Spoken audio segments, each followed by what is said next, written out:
Zimbabwe has thus been preoccupied with the empowerment of its people economically.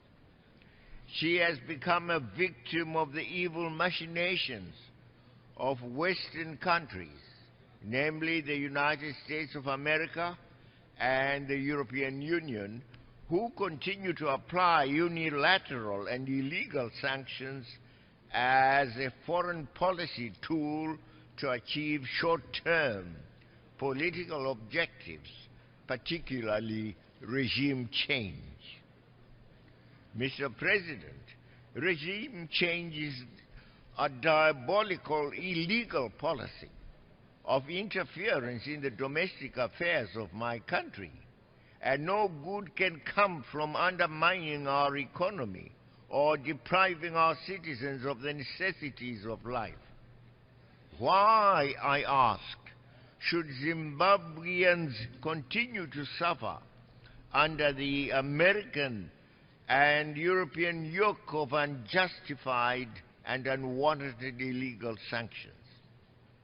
These evil sanctions violate the fundamental principles of the United Nations Charter and should be condemned by the international community. We once again call for their immediate and unconditional removal.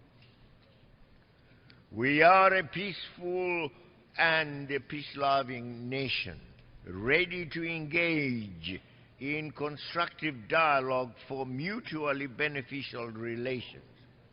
We call on those who continue to harbor ill will against us to cast away their hegemony-driven hostility, as we appeal to them to review their hard and cruel positions and open a new chapter in their relations with us based on mutual respect and friendly cooperation.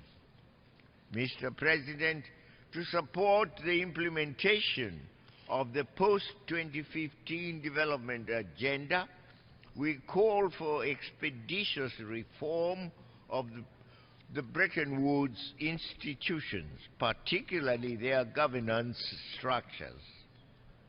It is high time that we address the democratic deficit in these institutions and improved their legitimacy. These reforms must reflect current realities and ensure the full voice and participation of developing countries in their decision-making and norm-setting. Mr. President, Zimbabwe firmly believes that the United Nations should promote dialogue to achieve peace, the rule of law, and common understanding among states. Peace, security, stability, and welfare of Africa and our sub-region is vital for us. In Africa, the African Union is working tirelessly to push for peace in the Democratic Republic of the Congo, in South Sudan, in the Central African Republic, and in Somalia. The international community must remain intensively engaged and support Africa in the maintenance of peace and stability, enhancing thereby its peacekeeping capacity needs through training, logistical and financial support. Africa also remains seized with the issue of Western Sahara, the last colonial vestige in Africa.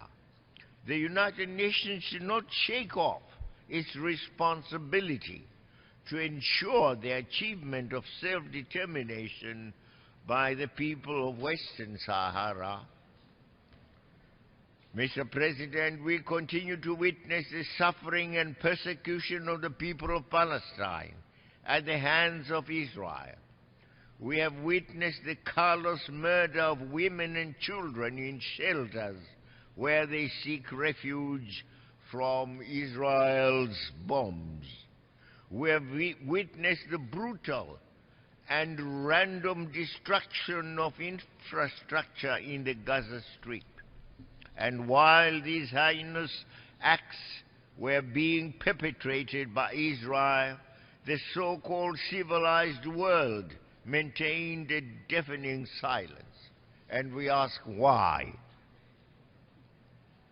Lasting peace in the Middle East can only be achieved through a two-state solution based on the 1967 borders. Any other maneuvers to change demographic realities through settlements or use of force will only prolong the suffering of the Palestinian people.